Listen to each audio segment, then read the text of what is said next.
Welcome, everyone, to another episode of the Distil-Nation NZ podcast. My name is Tom, and we should just do a recording of that, right? I think I've said that the exact same tone for ages now. I'm so impressed. The consistency is right there. Yeah.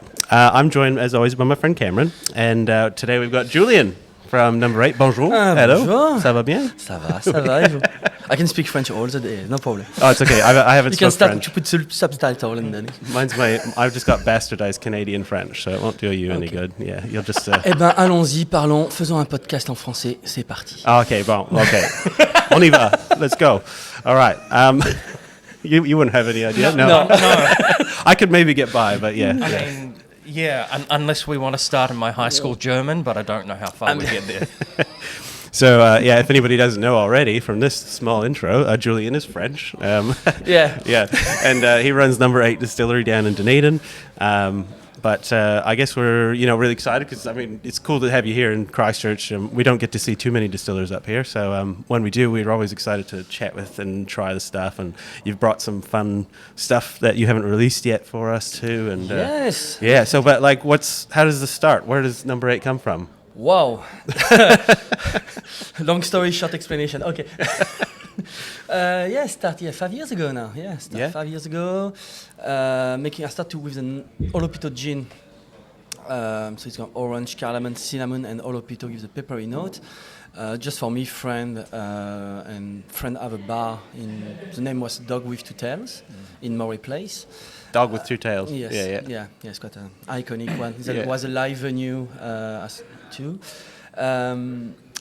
And just because you're looking after a new manager, and because I'm making alcohol, and say why not we can just making booze on a bar for the bar first, and do the farmers market like a boutique, nothing big, just boutique craft gin and other spirit. Why not? And is where we set up the first stills and terrace is 80 liters copper still. So we set up that in the corner window bar and run. Every weekend the gin, keep safe on a weekday, everyone to just, look, it's a beautiful copper still here. And drink a lot of gin. So I started 8 years ago, that one for me, friend, etc. And still making limoncello or edelflower liqueur, vodka, rum for me since a long time too. You got a lot of cool stuff. Yeah. I have a lot of things, yeah. So what you need to also understand is I restart to do alcohol in New Zealand because I discovered it's legal to doing that in a garage.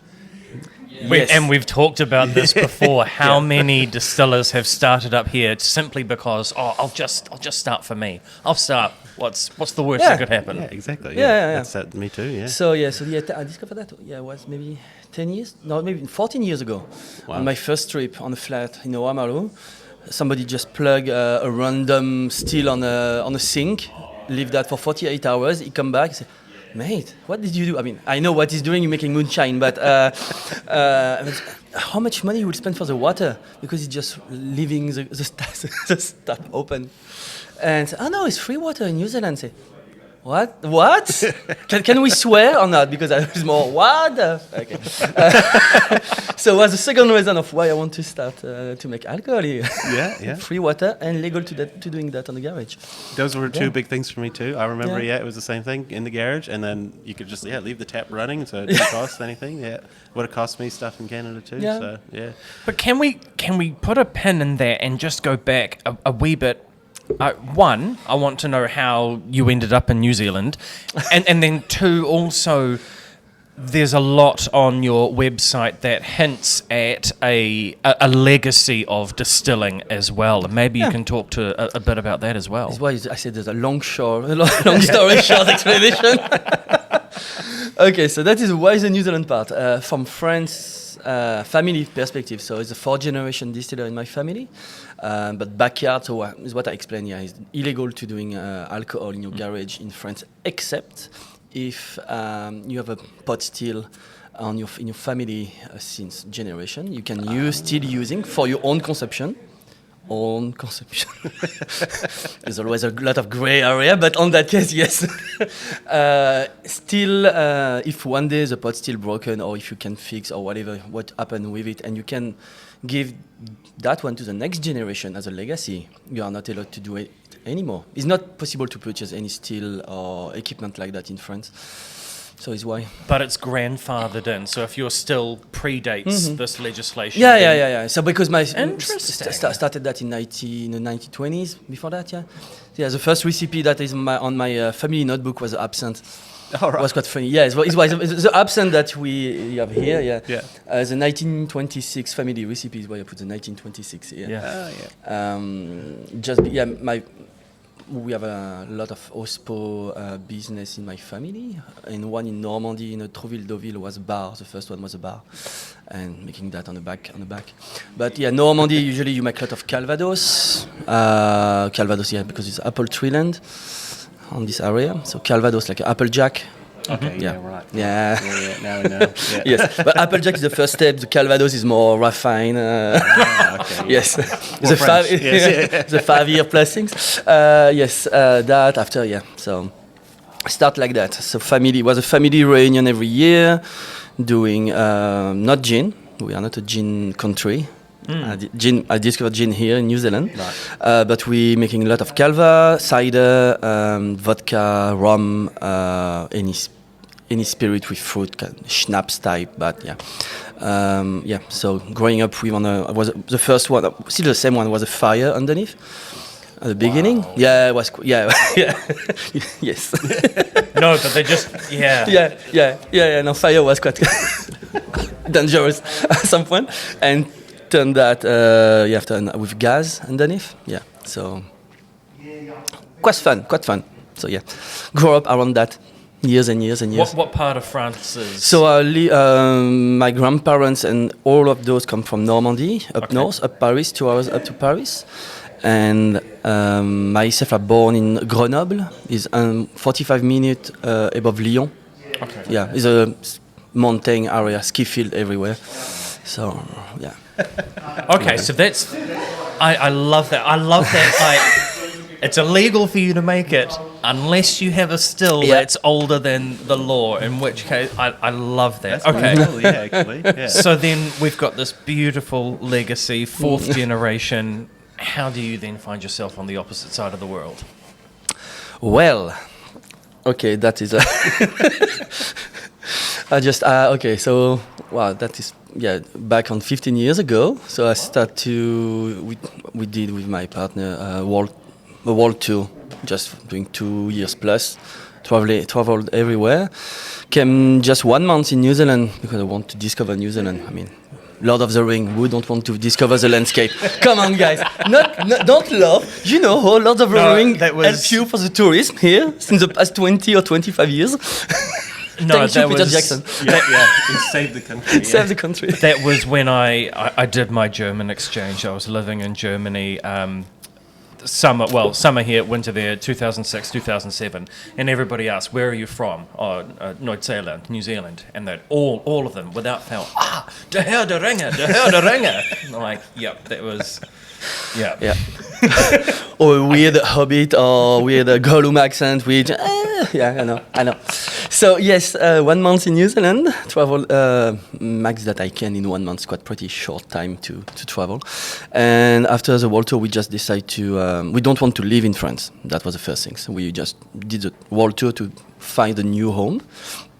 So we came in New Zealand with a working holiday visa for a year, traveled everywhere. And pick Dunedin on the map was the best compromise for family, lifestyle, size.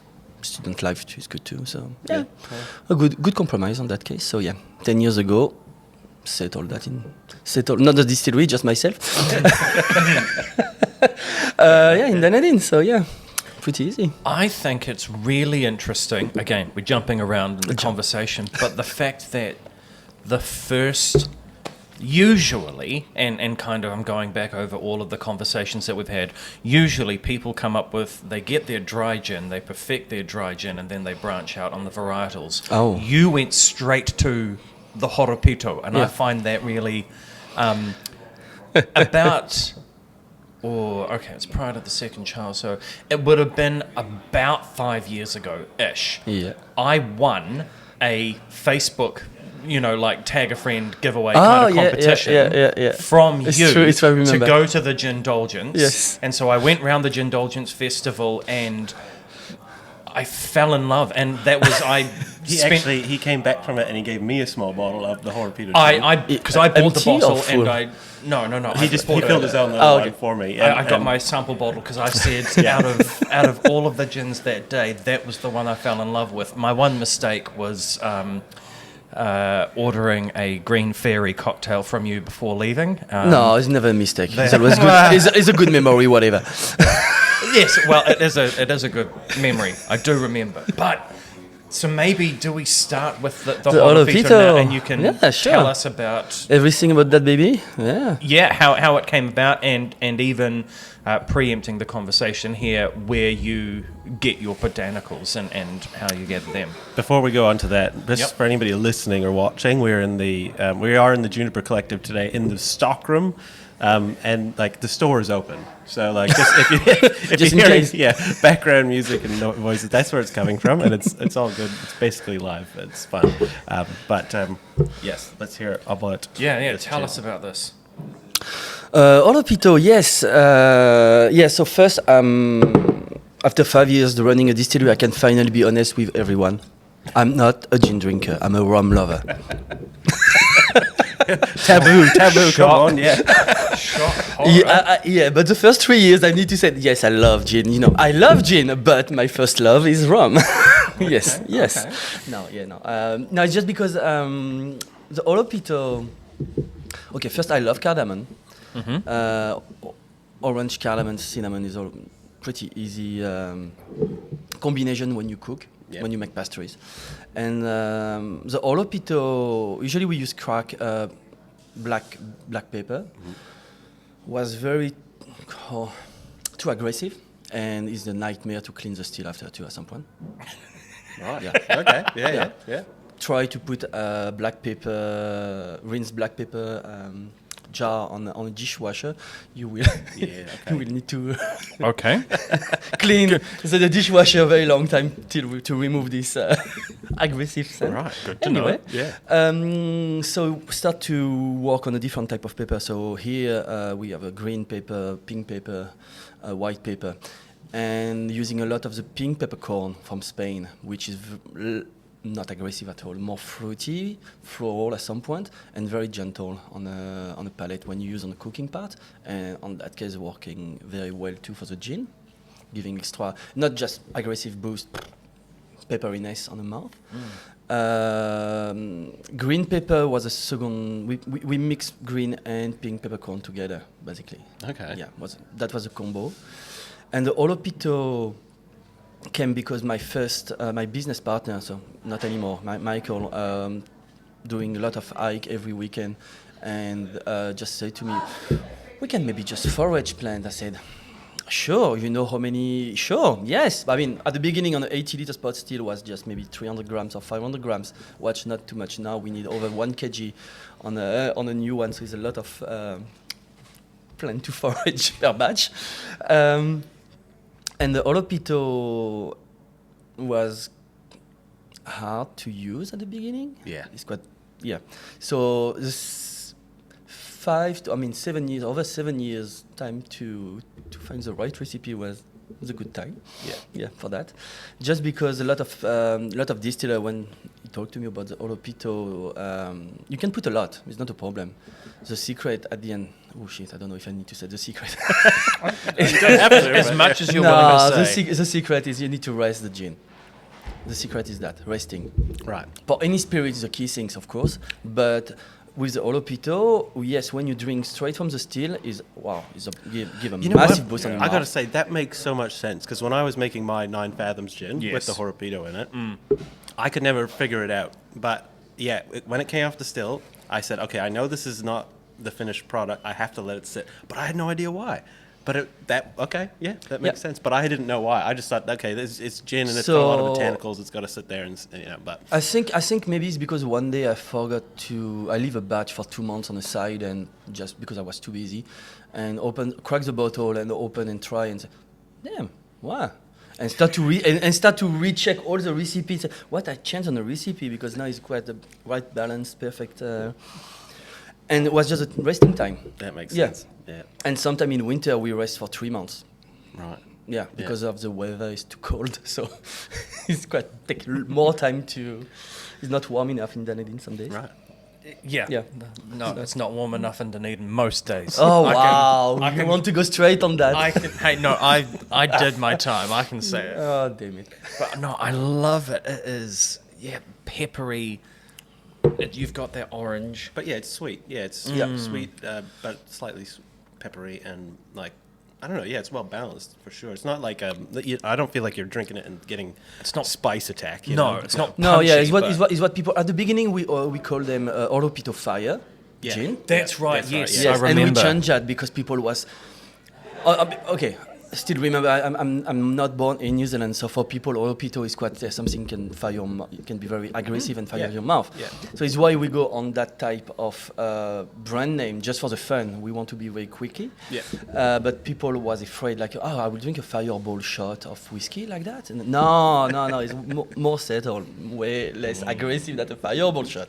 Yeah. So I changed the brand because of that, because the people was too afraid first. Yeah. And the Oropito, after you need to understand you have different varieties of Oropito, and that we discovered that by just foraging and talking a lot with local community, Maori community in Dunedin too at some point, about the fact that you have sea hill and land, hill and sea land Oropito, depending where they are grow, you can more different varieties, sure, but the aggressive, the pepperiness on it change too. So you have different. The leaf are always roughly the same. Can be bigger, can be smaller. More you have a red dot on the leaf, stronger of pepper is on I it. remember Yeah. that. Yeah. But so we try maybe three different varieties of Oropito that we can maybe have in Dunedin. So try to find the good one first too.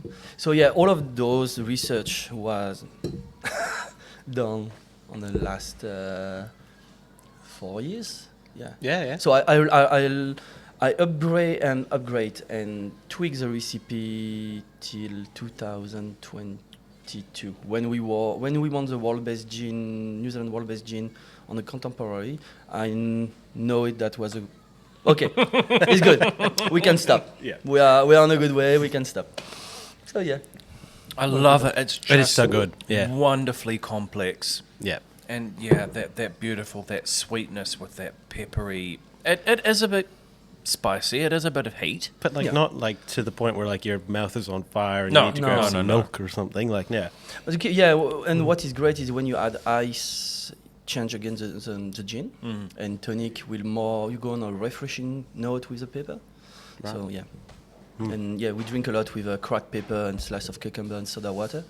That It's would be very good. refreshing. Yeah. So quite complex and lovely. You can I drink neat on ice all the time. I can say it's a pretty Yeah. one of the favorites here at the shop. I know some people come in just for that. Yeah. one, so I mean, yes, I mean that's the most popular one since 5 years. yeah. And this year the Donner's Dry start to lead too, which is maybe because we use a new still and we can, I don't know, maybe the recipe changed a little bit because we have a bigger still, and the still change a lot of things, of course, on the recipe at some point. So maybe find the perfect recipe too now because of the new 400 liter still. Yeah. Yeah. Who know?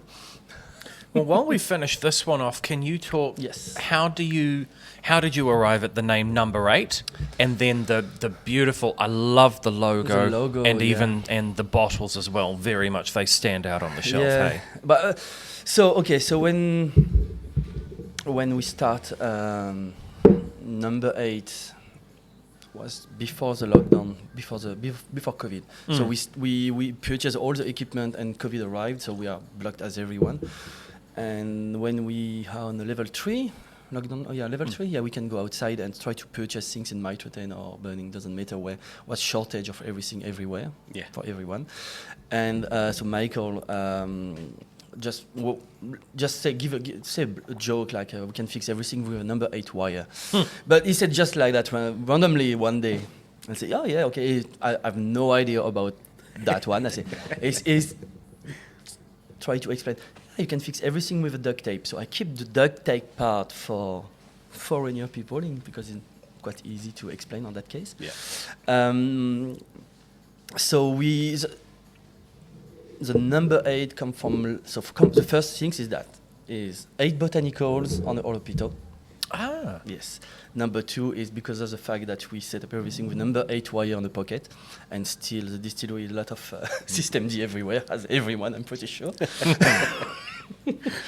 After you have the logo himself. You have I can do it here. You have the like a wire, this big cable wire on it. The 8 of the infinity of the creation too. Love the number. And you have the pot still. You have the onion shape on top. Ah, yes, And yes, bottom. yes. I didn't see I didn't that see in there. Okay. Yeah. So if you take, I can do that on a cork. You can have like that, or you can turn like that. Depends how you place your onion. Yeah, for the whiskey or yeah. for whatever. There you go. Yeah. Lot of secret like that. So that is the main 4 reason. Yes, for the name and for the logo, and bottle wise, when we start 5 years ago, we are just maybe 40 or 50 distillery across New Zealand. Was the beginning of the gin boom. Yeah. Yes. But Yeah, it was. the shelf on the bottle store was already fully of gin from here and overseas, and the idea was to find an iconic bottle. So yes, you can work on the packaging, can make an amazing label, etc. But in the middle of 50 other gin, what would catch up your eye first? The shape bottle or the label because it's I don't know, pink or whatever the color. Yeah. And we find that bottle can maybe do the potion bottle. Thank you, Potion, Harry. yeah. Thank you, Harry Potter. I convert a lot of a new generation with that one. So it's why the conical bottle come from that. Yeah. So it's why at the beginning we put everything on a bottle. We tweak the bottle. Now you have the emboss No, eight that's underneath, cool. and Yeah, you that's can you have also the number 8 distillery in New Zealand. That's cool. Actually, I never saw that. Yeah. No, Wow, that's very neat. nice. Yeah. But one thing I loved, because my mum is still in Dunedin and she's an avid listener of the podcast as well. Wow. But it was coming down to visit her, going to the farmer's market, and knowing that because your bottles were so distinct, you could go down, take your old bottle back to you at the farmer's market and say, hey, I would can you refill that for me, please? Yeah. And reusing it like that. At the farmers market is only at the farmers market, so it's part of the. I mean, not just the vibes, but is a swap and reuse the jars or everything that you can bring back everything basically in the farmers market. So was of the commitment that we want to keep too, and also because when we are talking a thin glass like that, we're not producing that in New Zealand. That come from overseas. So on the new line of production of the new bottle, we have a blue bottle that come from recycling. I can find that later. Somewhere. Somewhere. We can find it. That is a recycling bottle. Yes, that one come from China. I will not say it's come from, but yeah, we are close to China at some point. So it's quite a massive CO2 print on the fact that you need to bring the bottle in New Zealand and try to. I mean, I maybe swap 2 bottles per weekend. It's not a lot. It's not. You're not changing the world on the farmers market, but one step at a time, and we can explain why each time we're doing that. People just bring back, is happy to bring back, and we give a new one. So we reuse like that the bottle on. We do a lot of samples, or sometimes at the beginning we change everything. We change the labels, clean, sanitize, and refill. Now we don't have enough to doing that anymore. So yeah. So the swap refill it's fun, and people like the idea to bring back the jar, etc. So yeah, like the milk jar before. Yeah, Same process for the alcohol. So yeah, it's good. So these new ones. Oh these yeah, are there's a new ones, one. yeah. But it's green. It's a green fairy. Yeah. So yeah, so that one is a recycling bottle, the blue one, which is technology in New Zealand and Australia on that case. Yeah. Um, They look awesome. I gotta Yeah, say. yeah. When I saw the new bottles, I was like, There's a yeah, new those suppliers, are dope. Estalia, doing that Yeah. one is lovely. Yeah. So yeah, it's three different bottles. So we move now. Before we have all the product on that one. Yes. And we move the liqueurs, absinthe, and niche product on the blue recycling one, and the rum is on those ones since the beginning. Nice. So three different bottles for 3 line of product. Too much bottle. Too much bottle. Yeah. So all right. So Yes. was the Dunner's Dry the second one that you came up with? I What was create next? I create the Dunner's Dry and hibiscus in the same time. All I'm, right. I'm not a dry drink. I'm not a dry gin drinker. Right. So when I created that one, I create for me because I love was for me. Yeah. Of course, you start with something for yourself. The 2 others was to have 3 different gin to match the mood of everyone. So it's 3 different recipe, not the same base. Not the same base. No way. Oh, Of course. It's why That'd it's be too easy, right? It would be too easy. It's not fun. It's not fun at all. No. It's totally different. So with the Dunner's Dry, you have quite bushy herbaceous, licorice, aniseed on the background note. Do you want some? It's never too early. Yeah. Is what I say. Less. yeah. That is a different nose straight away. Yeah, I mean it's maybe because of my chef background. You never copy what you did in the past at some point. So it was pointless for me to try to tweak that recipe on a dry gin just by adding more juniper and put kawa and say, damn, you have a new gin. No, the idea was really to work around the kawa and Mediterranean herbs, so thyme, sage on that case. Yeah. Yeah. And what can be good here? So kawa was the first one because it was very distinctive and easy to use on the distillation process. And the talata was the second one, the lemon balm. So the weave leaf that you can find everywhere in New Zealand with a native too. And when you crush, smell lemon. It's quite very lovely. So these 2 was a New Zealand one and thyme sage. So now we stop the sage. It's more tweak basil because it's quite tricky sometimes to find sage in winter. Yeah. So we tweak with basil now. So these 2 combine with licorice and aniseed at some point. It's And super savory. yeah. Yeah. Savory. Yes, I was yeah, going yeah. like this will be the perfect accompaniment to a roast chicken. Yeah. Just Yeah. yes. I cook. I cook with gin. You can do pasta. You can do any gravy, wild meat with that one, seafood, or it can be seafood pasta with those one, or Yeah, I'm gonna definitely get pasta. fish Yeah, is quite for sure. easy, Yeah. or gravlax is quite nice too. Yeah, and that way you can make a ceviche with the hibiscus. Oh yeah.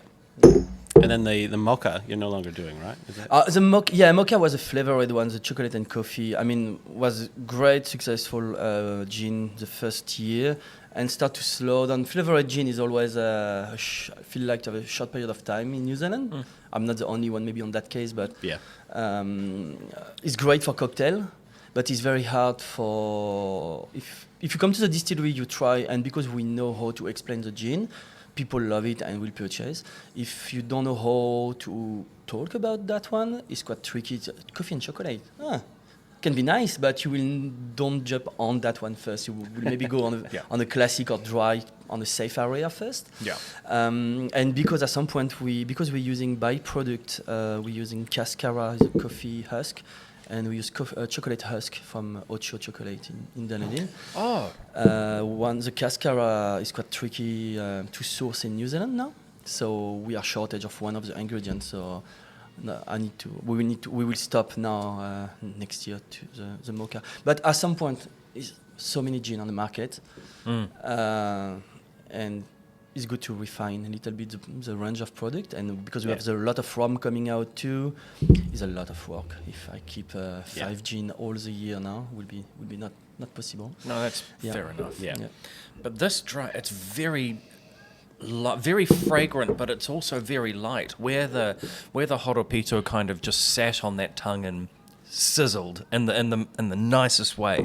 This is very much far more delicate. Yeah, it reminds me definitely of eating like a chicken dinner, chicken roast, and like pasta, spaghetti sort of thing. You know, I get that. But yeah, totally. Yeah. There's a penne alla vodka. I know that's you make that, you know, and you add vodka to the sauce, and yeah, I could see if you were making a pasta dish, you adding this. Definitely on everything. So in France and maybe Europe in general, we cook a lot with spirits.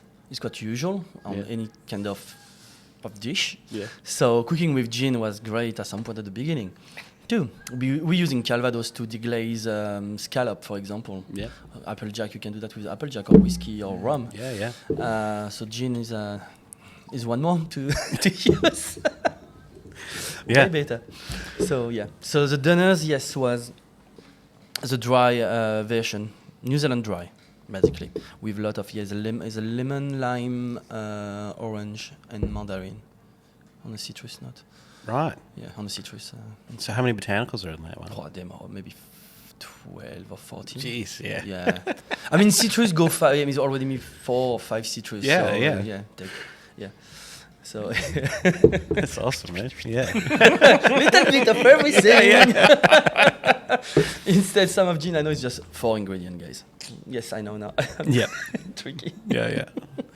So at what point did you make the decision to go from you're running a distillery, you're in a bar and it's kind of incorporated in this bar, to then at what point did you know that you had to expand and take on your own premises? After the first year, because when we start doing the level 3, level 2, so people still drinking and start to craft or want to do something at home, like myself too. So maybe I say that most of the time during my conversation with customer when we talk about the lockdown. Maybe one of the good things of COVID helping New Zealand to rise up the e-commerce, marketplace, etc. People looking online, of course, every day to find something to purchase or activities, etc. So helping, the spirit industry give a boost, because when we started, we are maybe 10, 15 years behind the USA or Europe with Amazon, you know. Yeah. So on that case, maybe helping to have a bigger exposure online and people just purchase much easier online the gin instead to go in a bottle store, because bottle store was closed. So that was a good thing at some point. And what was the next question? I'm trying to figure the next question. Moving into your own place, I guess. And the other thing, the bar one, yes. Leaving the bar to go into your own space. Yes, because of that. So because of the e-commerce, that give us a massive boom. Farmers market people was just engaged and purchase every day more and more. When everything reopened as normal, we making more money with the distillery than the bar. So we need to move the distillery on a new location, new premises, just because the demand was bigger and bigger. Duty free, that was my lucky star on that case. Duty free reopened across New Zealand, and so Lagardère, which own maybe 90% of the duty free in New Zealand, start to looking in Dunedin to reopen a shop for people to travel. And want to be focused, it was a new strategy to be focused on local product. And contacting me to say, okay, we like what you do, etc., etc. So Dunedin Airport give us a massive push and help with the bottle to have a presence at the airport. And because the sales was great, we go after in Queenstown go to Christchurch to Auckland, and now in Auckland we have your own stand. You can We have your own brand ambassador. You can drink with him every day. Hello, Nathan. So I mean, is why I said it was COVID was bad and a nightmare for a lot of reasons, not pleasant at all, and was dramatic, but some few things at the end for some spirit industry can maybe helping a little bit. And at the end, because it was a massive boom on the gin, can help us to be placed everywhere fast than just waiting maybe 3 years or 5 years, a lot of email, etc. And that case, people come to us because the spirit industry in New Zealand is so young and fresh. On that case, yes. Now, the other thing that I love about your new premises is that there are lots of distilleries where it's a working distillery and then there's a visitor centre or there's a tasting room that is to one side and will keep you away from everything else. And you somehow in this beautiful space, it is still More place, isn't it? No, that was the bar. Yes. Just off Hanover, George Street. so we move in Hanover, and Yeah. now we move in Bond Street. And it kind of too much. It balances visiting. It's still a working distillery, but it's got a bar. But it's also a place where being a visitor and doing a tasting is still kind of you're balancing form and function. I will maybe need to be a maker at some point somewhere. You can, Okay. yeah. Like when the idea was I'll grow up close. Okay, my close town, my cities of. Okay, we start. Okay. Sorry, I'm living close to the Chartreuse cave, where the Chartreuse spirit is made. I don't know. You know Chartreuse? Yes. Yeah, I okay. don't. No, you don't know Chartreuse? Chartreuse? Chartreuse. Oh, okay, It's right. very easy. Okay, yes, I'm the way you sorry. say it. Yeah. Okay, yeah. I'm saying it properly. Yeah, Yeah, sorry. right, yeah. And you will have a lot of subtitle all along. Thank you, guys. Sorry for the French accent. The third podcast. And half my family is French, so I would think I would understand it. So but Chartreuse all cave, yes. Living maybe 20 minutes from the cave. So always visiting them quite very often, and you can see all the process a long time ago. You can see all the massive cask. You can go on a process and visit the monk monastery, yeah. etc. So feel like we want to make something very similar. Feel when you come in at the distillery, you can be a part of the process. So you need to see everything. It's no secret. And if you want to copy the recipe, good luck. We don't have the why not? I don't care. You will need just to have the same still and find the good ratio of ingredients or something. So yes, why not? So it's more. No, it was very fun to involve the customer when you come to the distillery. Is no point in not doing that, because at the end you feel like, wow, yeah, it's like that. Ooh. No, because the still is way bigger.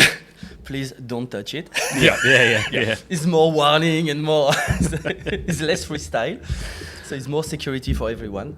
It's way safer. No. So yes, this is why I try to invite everyone to discover all the different processes. Yeah, at some point, honestly, I had the dog with to tell or Hanover Street before. In Christmas time, people doing tasting close to a massive pile of bottle just fill up with the still running with just a tiny rope. Don't pass the rope, it's still running. So it's not glam. It's not glam at all. And a distillery is not glam technically too. You have a lot of sometimes gin spill on the floor. You have water on the floor sometimes. So it's messy. It's messy, yes, because you crush botanicals, you do a lot, if you start to touch molasses, if you have an explosion or any accident with molasses, sticky everywhere. Fermentation, it's nothing is glam, so it's why I want to scratch that glam part of the I think a lot of people think it's going to be like this romantic, beautiful space, like yeah, but you that see I all keep the that for pictures. on the tasting note, Yeah. And now we are on honeymoon. Yeah. Together. But yeah, anyway, so yeah. It is an industry, though. It's industrial. Yeah. Right. So, the hibiscus gin. Hibiscus. What was your thoughts behind this? How did you? So was it simply just to have a pink gin at a time when pink gin was becoming popular? first, it's not a pink gin. Yeah. Wow. What color is that? There's some out there, I think. Maybe a new bottle somewhere. I will find that somewhere later. Okay. It's okay. No, it's okay. Oh yeah, that work. You have everything. I love to be on the bottles on the store. Oh, okay, that's All right, we're comparing for people who aren't watching. We're comparing. That's colours. okay. That's more So of a red when- than a pink. Okay, no, yeah, I will. But my explain- point still stands. People were buying pink gin because it was Yes. pink, and this is a Yeah. pinkish, I suppose. yeah. It's got a. No, hue. yeah, no. I'm joking with the pink. I use I using the ruby words in the beginning because a pink gin, you macerate the fruit on a gin. You can add sugar. Maybe now a lot of commercial gin, you add sugar and e-colorant, e-flavor, whatever you can add on it till the customer drink and enjoy. With the hibiscus, was to make a gin for cocktail purpose. So the color was okay. If we add natural color on it, you can already have something fancy when you mix with other ingredients. So that was the first idea. And we don't macerate or post-distillation the fruit. We use all the fresh ginger, passion fruit, and pineapple during we macerate on pot still directly and run the still. The only things that we infuse is dry hibiscus flower post-distillation. So it's why at some point you have the color fade with the time, because it's natural color, which is quite tricky because of the sun. When the sun touch it, just fade with the time and turn brown. We finally find a trick to Keep But it that At is some point. actually a good point. If you're storing spirits, try to keep them out of direct sunlight. That's just blanket for any kind of spirit. Yeah. But it doesn't change the flavor. I mean, it's No, still not the good, flavor. but Just look not appealing. Yeah. At the end. Yeah. So the orange cardamom, orange marmalade taste. Sorry, from the hibiscus because we use also on a distillation process, and we forage gorse flower. Oh, yeah. Oh. Yeah. Okay. And now I will need to give a reward to Ben who do roots. Yeah. Okay. Yeah. It's because when they are looking my Instagram on the phone and think, ooh.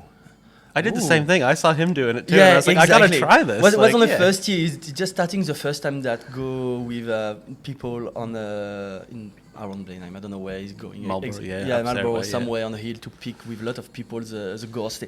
Yeah, that is not a bad idea. Yeah, yeah. And when I say that, Michael, because we have a lot in Dunedin, is Yep. free. That It's a is- weed.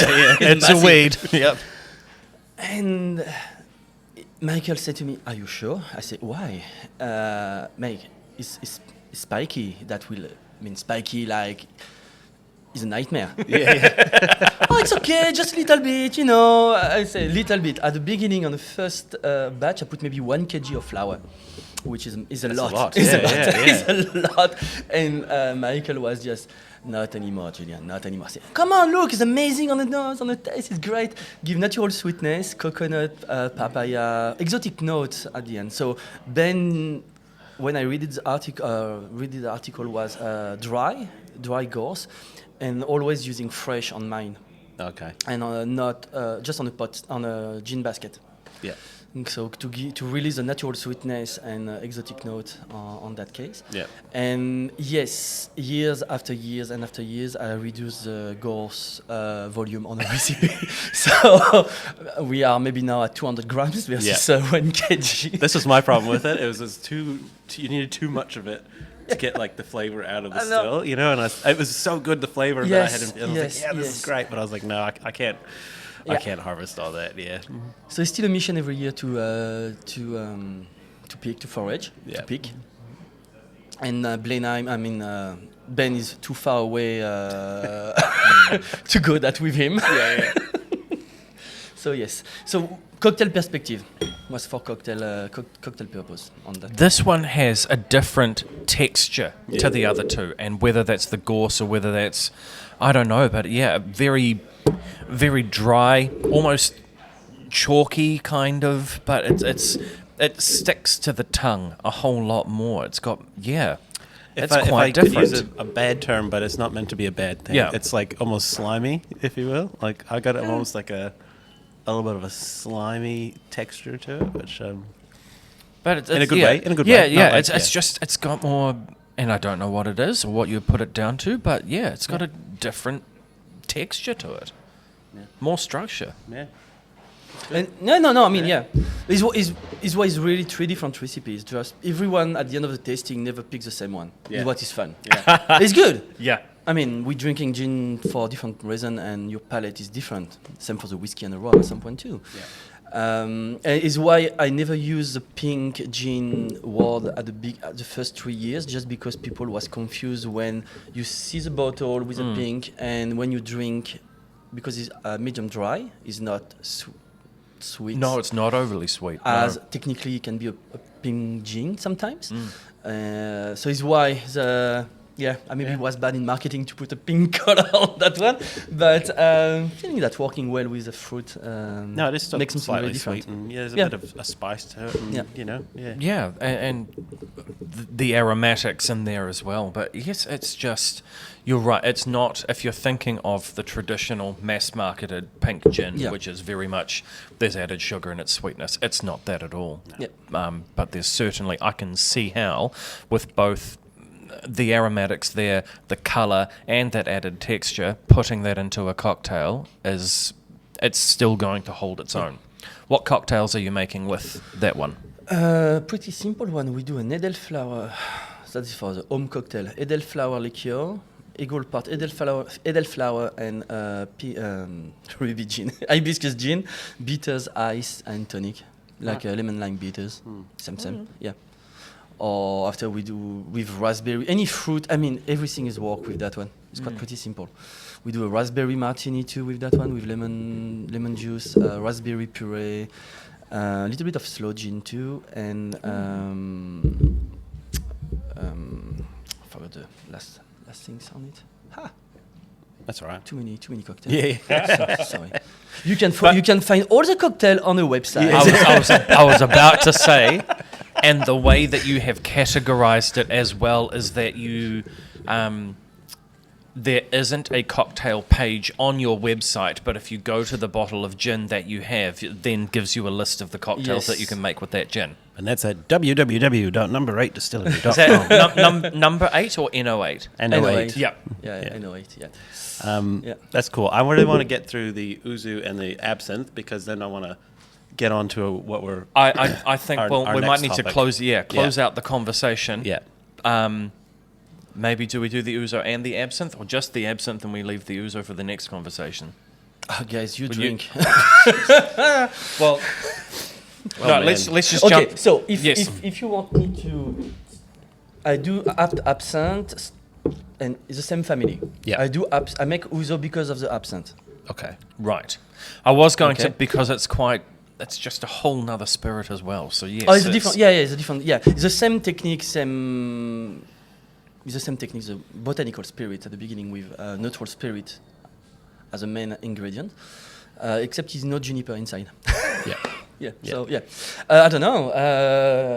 Let's try ouzo. Let's try ouzo first, and then Ouzo, we'll yeah. absinthe. We'll finish on So the Oh, strong. yeah. why Oh yeah, you are like that. Okay. why are you making it? An ouzo? Yeah. Okay, I want to. Okay, because I'm French, so if I would like to make a Ricard or pastis, I don't have the ingredients in New Zealand, and to import those are too expensive.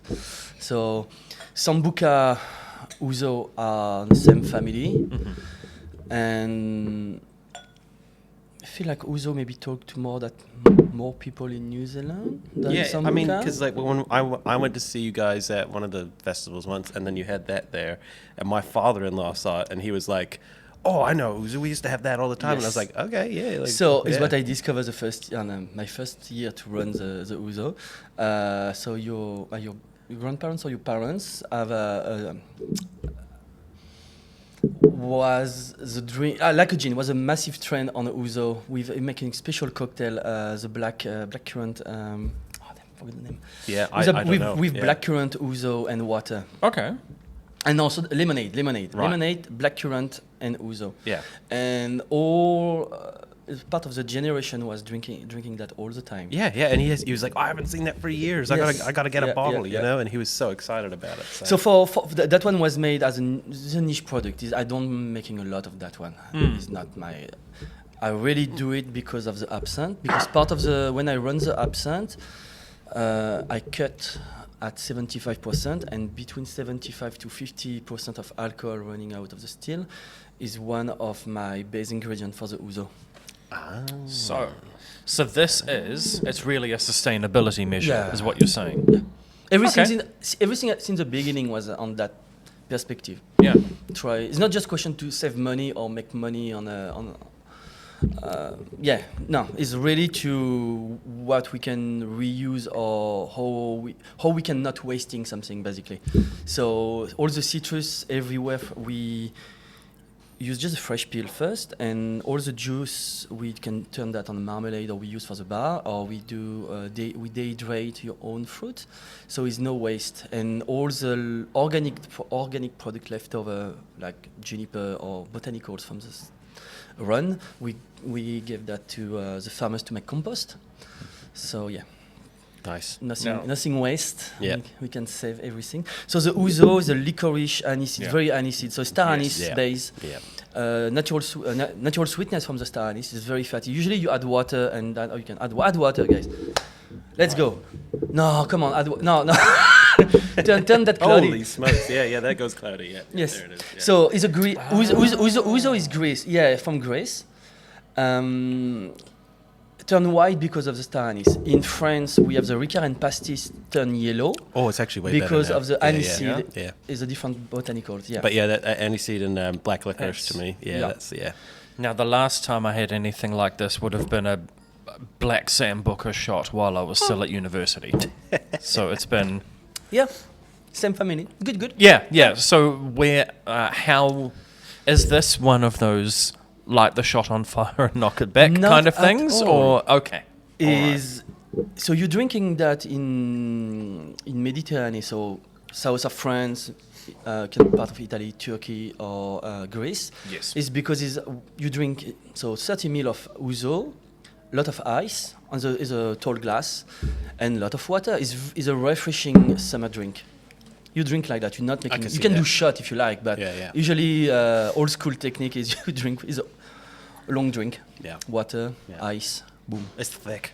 Yeah. And it's funny how it became thicker after the water was added. Yeah. And that's... It's a fat, Yeah, normally, the drink is... Well, that was fun. Yeah. No, I've never really tried it, to be honest. I mean, I might have had a little bit of my father-in-law's, but I was like, oh, yeah. I mean, it's something you need to like licorice and aniseed first. Yes. It's very intense. If you don't like licorice, you won't like If it. you don't like don't go on it. Yes, first, And we have a young, when you add water, so you can dilute quite a lot, so louche or turn cloudy. So you know if somebody put a lot of ouzo or pastis on your glass, if when you add a lot of water on it, it stay very, very cloudy. That means you have a good volume of alcohol on it. Yeah. Is a trick. 45% in the bottle. Yeah. Fair enough. So everything all this ouzo, sambuca, pastis, Ricard, come from the absinthe. Was the beginning of little bit everything, medicinal, herby things like the chartreuse, etc. We're using a lot of bitters, or in France and Europe too. You can put a lot of this type of plants. Yep. And absinthe is a room word. That is the next one for you guys. Huh? Yeah, let's get that go. Yeah. Yep. I mean, you think of Scotland, you think of whiskey, of course, but you think of France and you think of absinthe. It just feels like the two are very much tied together. It's because we kill a lot of people, so we are proud of that. Everyone, when we start to talk absinthe, oh damn, it's dangerous. Yeah, because I heard a lot of bad things about absinthe. Yes. I think the first time I heard about it was the movie Euro Trip, like when I was in like high school sort of thing. Do you remember that movie? I know the one. I know and the they one. go that crazy, but then the first time I tried it, we had a local distillery in Niagara who was making an absinthe, and I was like, oh, that sounds cool. And then they actually poured it, with the sugar cube and everything like that. Yeah. And they were like, this is how you drink it. And I'm like, okay, it's right. A proper way. And it was really good, yeah. So absinthe is way more complex. So, as I said all the time, you can enjoy or not. You will always have maybe a long night and be hangover the day after, but you will always have a good memory with absinthe. Doesn't matter what happened. So, licorice, aniseed, and bitter taste, bitter note from the plant. Natural color from the wormwood. Artemisia is a plant that we forage in a peninsula in Dunedin. Oh, so it's a native one. It's not or native. not native. Not no. a native. But it's grown locally. We have a Okay. small one. So in Europe, you have a small wormwood and a large one. It's two different types, same family. Usually you mix both. You have green absinthe, you have white absinthe, you have red absinthe, you have a lot of different color. All right. Okay. And the idea is, drink something at 72% of alcohol. I remember some bottle stores at the beginning want me to give something at 90, 85, close to 90% of alcohol. I say, guys, what is the point? Yeah. There's no point to drink or purchase. You will just pay tax. Yeah, It's exactly. just tax. I've had a couple guys come in to see your bottle of absinthe, and then they look at the percentage. They're like, "That's not high enough." And I was like, "Bugger off! Come on!" Like, Yeah, I mean, you drink one bottle on a night, you will be not you're not feeling well at the end. even that that's high enough as is. You know, like. So I make the absinthe because first nobody doing that in New Zealand, or just maybe randomly on a local area. Nobody commercially as far Maybe as commercially, maybe 5 years ago, Yeah.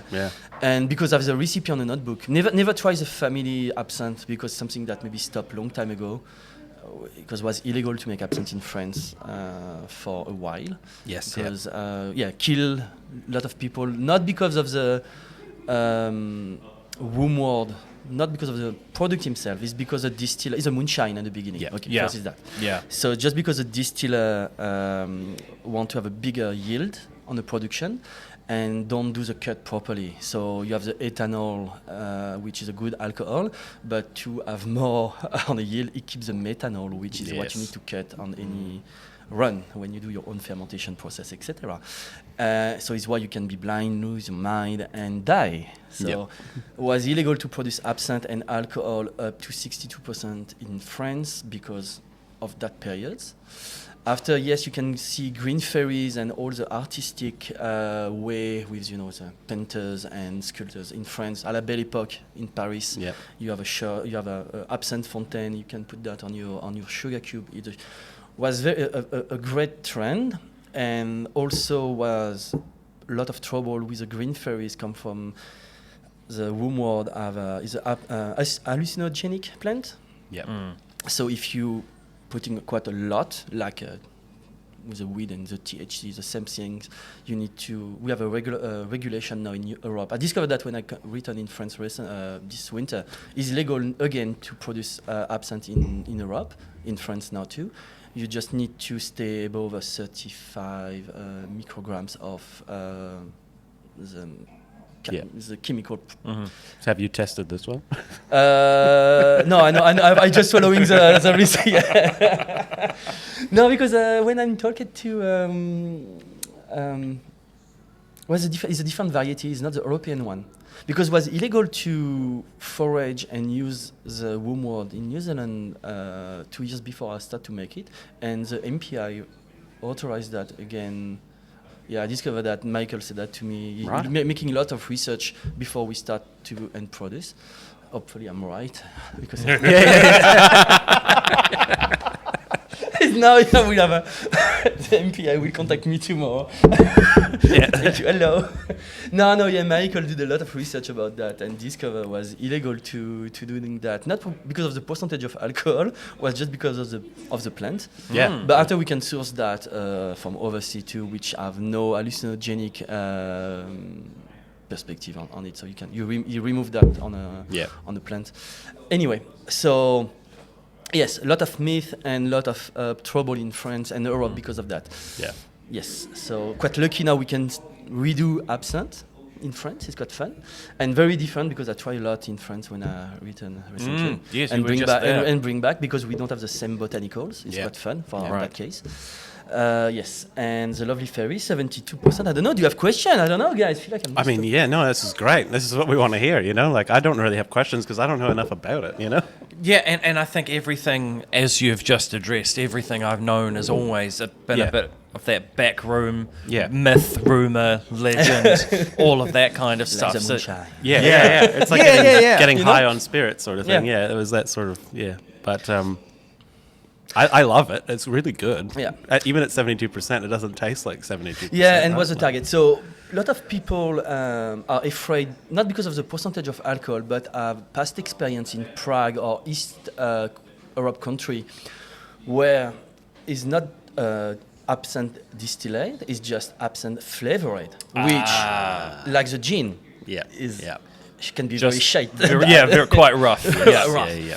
And just feel like you drink pure alcohol, but burn your mouth, very harsh, etc. Instead, a proper one, when it's distilled, is more delicate, and you can control everything on it. So it can be very smooth. And the target was that to drink something 72, but you feel the alcohol, of course, but if you're a whiskey or rum drinker, 60% at some point is quite usual for your palate. This is thick and oily, you know? And that the fat come from all the star anise, all the aniseed, fennel, all these kind of botanicals. Yeah. Help. Yeah. I feel like I'll be tasting this for like Even ages. even with the water added, Yeah. like, much like the ouzo there, it's just And I think when I was doing some touring and went around Turkey and Greece, and I think it may well have been just the fact that they were taking us to the touristy spots, and then you get the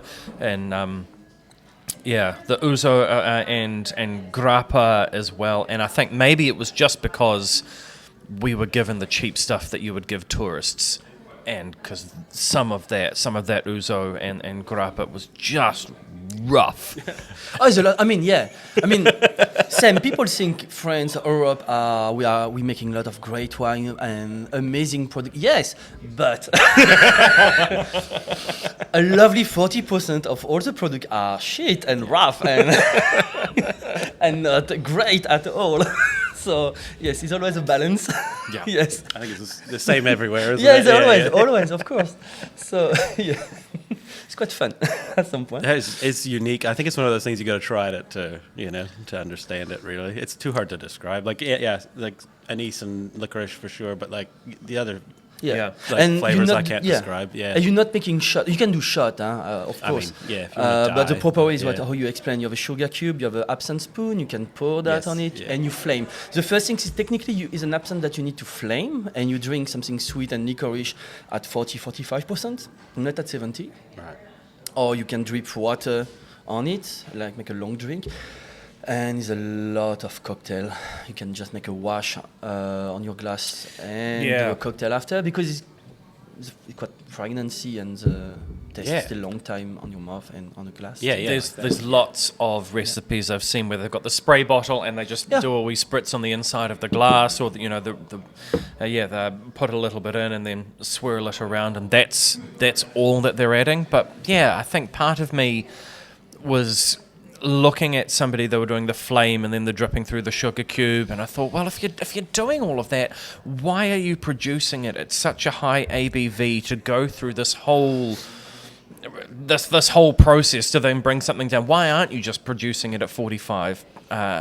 But then I figured actually that is the process. That's part of the pageantry of the, if you're going to serve it, this is what you do. If you just wanted a quick, I'm just going to pour it into the glass, buy something else. Yeah, fair enough. And at some point you can flame the bar too. You need to Let's just light everything Light- on light fire, everything. right? Let's go. Okay. flame.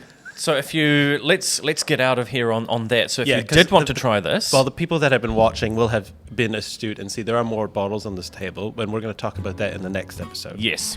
So what we're going to do is wrap this up, right? So if you do want to try this or any of the other gins, and you are in Christchurch, of course, you Yeah. can come too. Yeah, come to the Juniper Collective, 112 Cashel Street. Come see us. But if you're in Dunedin, go to the Dunedin Farmers Market, right? Yes. Farmers Market and 90 Bond Street. Yeah. 90 Bond Yeah. Street. So go check it out on the website, of course. Duty free. You've got probably around a bunch of bottle shops around New Zealand, eh? Yeah. So, yeah. More and more every day, which is good. It's fantastic. Or less and less every day. It depends on the month. And with that, if you want to learn more about us, Distil-Nation NZ on all socials, distilnationnz@gmail.com if you've got any questions, and get in touch with Julien for sure and his team. I've met a few of them now, and they're all really good people. So yeah, make sure you come around to all the events they're at. And with that, we'll wrap it up. Cheers, guys. Cheers. Thank you. Yeah, merci.